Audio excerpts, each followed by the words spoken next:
Maligayang pagbabalik mga kasolid, Manny Pacquiao na-reject. Sinungaling daw itong si Manny Pacquiao. Casimero may matinding banat. Pambato ng Amerika, 12 wins, 12 knockouts. Dinali ng Pinoy. Para sa ating unang balita mga kasolid, sa katatapos nga lang na laban ng ating pangbatong si Mercito No Mercy Gesta, hospital nga ang inabot ng ating kababayan sa kamay nitong si William Cepeda ng Golden Boy promotion. Buti na nga lang at inawat kaagad ng referee at hindi na lumala ang damage ng ating kababayan si No Mercy. Bagamat natalo ang ating pangbatong si Gesta sa kamay nitong si automatic machine gun na William Cepeda, ay kakikitaan naman natin ng pagiging warrior itong si No Mercy, Mercito Gesta, ang Pinoy na may tapang at hindi umaayaw sa bakbakan. Samantala, kilalanin naman natin ang Pinoy prospect na lumalaban sa featherweight division. Ito nga ay si John Dato na sa kasalukuyan ay may kartadang 16 wins, 10 knockouts, isa lang ang talo. Tinagurian ang Del Lion at may edad na 30 years old pa lang mga kasolid at siya nga ang tumalo dito sa pambato ng Amerika.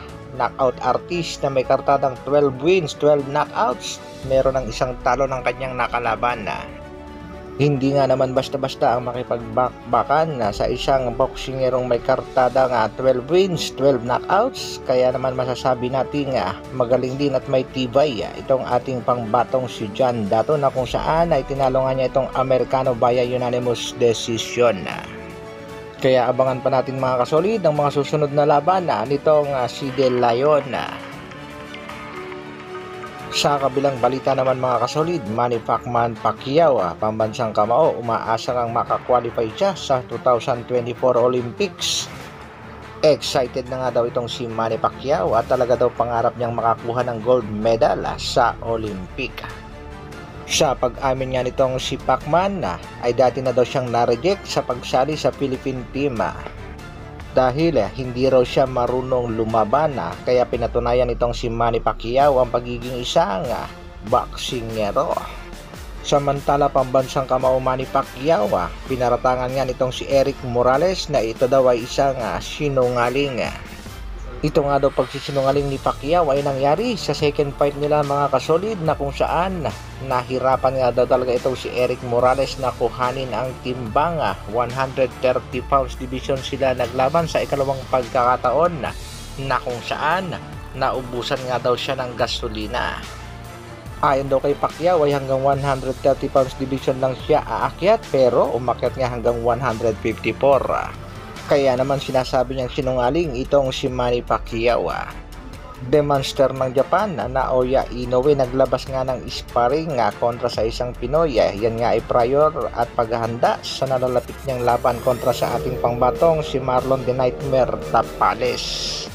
Pero hindi nga yan pinaligtas ng ating pangbatong si Angas ng Pinas at muli niyang binuweltahan itong demonster ng Japan na si Naoya Inoue. Ito nga ang matinding banta ng ating pangbatong si Cuadro Alas, General Casimero. Easy work pag ako nakaharap mo na Naoya Inoue. Bibigyan kita ng magandang laban na hindi mo makakalimutan. Promise. Tila lalo ngang pinaiinit ng ating pangbatong si Alas ito nga si Naoya Inoue at sa kasalukuyan ay tuloy-tuloy na rin ang paghahanda ng ating pangbatong si General Casimero. Yan nga ay tungkol sa nalalapit niyang laban naman kontra Yukinori Oguni at meron na nga siyang mga Japanese sparmate na ipinadala nga ng Treasure Boxing promotion. Hanggang dito na lang muna mga kasolid. Isang like naman dyan at sa mga bagong magagawi sa aking channel, pasubscribe naman. Maraming salamat sa patuloy na pagsuporta at panonood. Mabuhay Dr. Alvid Vlogs. Bra!